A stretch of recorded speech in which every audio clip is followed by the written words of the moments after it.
Қу қораз, болгар халық ертегісі. Қу қораз қанаттарын жайып, тоқыма шарбаққа қарғып шығып, бүкіл алаңға бар даусымен шақыра бастады. Жақындағы тоғайдан қу түлкі шыға келді. «Қайырлы күн!» деп дауыстап, дауысын көтеріп амандасты.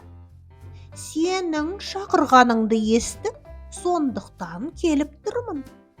Дауысың неткен керемет. Бірақ сен әкетайыңдай ән сала аласың ба? Білмеймін». «Ал әкетайым қалай ән салды?»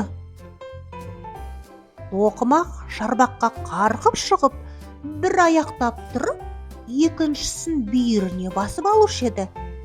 Бір көзін жауып алып шақыратын. «Әнші деп соны айтшы, шіркін-ай.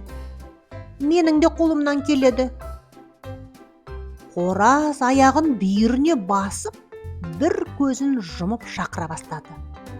«Ал сен бір аяқта тұра, екі көзіңді де жұмып, ән сала аласың ба?» деп сұрады түлкі. «Әрине», деді қораз маңғазданып. Алайда екі көзін жабар-жаппас сәтте түлкі ыршып қоразды шап берді.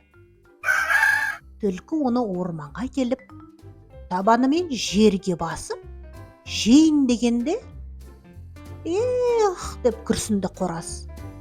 «Сенің апаң басқаша істеген еді», дейді.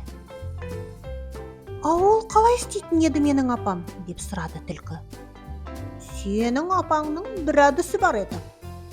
Қоразды ұстаған соң жеудің алдында дұға оқитын».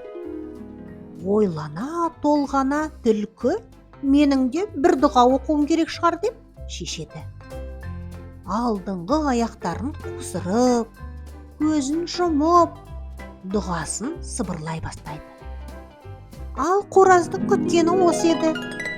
Түлкі аяқтарын тарта салысымен жақындағы ағашқа секіріп ұшып кетеді. «Ах!» деп түлкі шыңғырады. «Мені, мынау түлкіні сен алдап түстің ба, қораз?» Содан түлкі өкініп, ойлаған арманына жете алмай, өз жөніне кетіпті.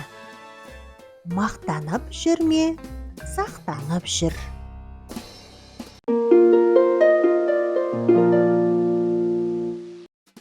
Арнаға тіркеліп, лүпіл басып, достарыңызбен бөлісе отырыңыздар.